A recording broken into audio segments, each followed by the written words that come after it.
নমস্কার বন্ধুরা, প্রদীপাস কিচেনে আপনাদের সকলকে স্বাগত। আজকে আপনাদের দেখাবো নিরামিষ পেঁপের শাক কীভাবে রান্না করি। কীভাবে রান্না করলে এর স্বাদ দ্বিগুণ বাড়বে। তো চলুন শুরু করি। প্রথমে আলুটাকে কিউব কিউব করে কেটে নেব। আমি পেঁপেটাকে প্রথমে ছুলে ধুয়ে পরিষ্কার করে রেখে দিয়েছিলাম। তারপর একটা গ্রেটারের সাহায্যে পেঁপেটাকে গ্রেট করে নেব।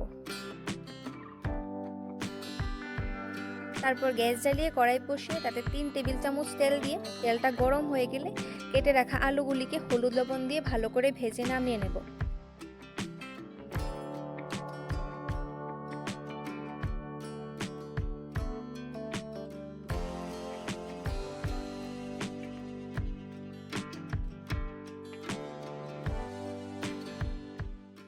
ওই কড়াইতেই আর একটু তেল দিয়ে তাতে একটি তেজপাতা, একটি শুকনো লঙ্কা, 4টে ছোট এলাচ, 2টো দারচিনি এগুলো দিয়ে দেব।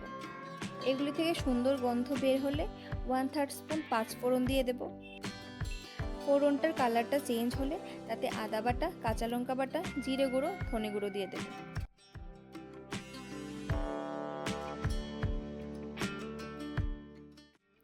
মশলা থেকে তেল ছাড়লে তাতে হলুদ লবণ দিয়ে কিছুক্ষণ নাড়ার পর গ্রেট করা পেঁপেগুলোকে দিয়ে মশলার সাথে ভালো করে মিশিয়ে নেব।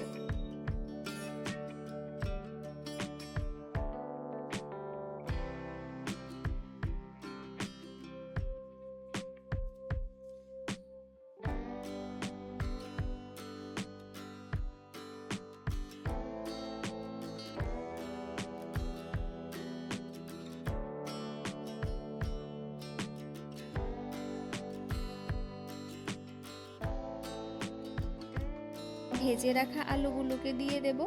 তারপর এতে একটু জল দিয়ে ঢাকা দিয়ে দেব 2-3 মিনিটের জন্য। 3 মিনিট পর ঢাকনাটাকে তুলে একটু নাড়া দিয়ে দেব। তারপর আবার ঢাকাটা দিয়ে দেব 5 মিনিটের জন্য। এই সময় গ্যাসের ফ্লেমটা লো টু মিডিয়াম হিটে রাখতে হবে, না হলে তলা লেগে যাওয়ার সম্ভাবনা থাকে।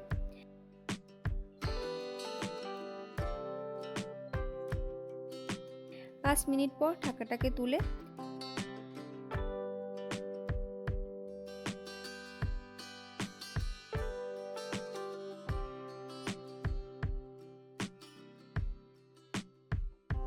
1 টিস্পুন চিনি,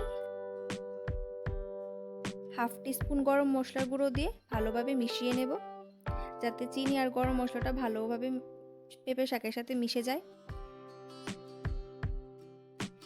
তারপর 1 টিস্পুন ঘি দিয়ে ঘিটাকে ভালোভাবে মিশিয়ে নেব।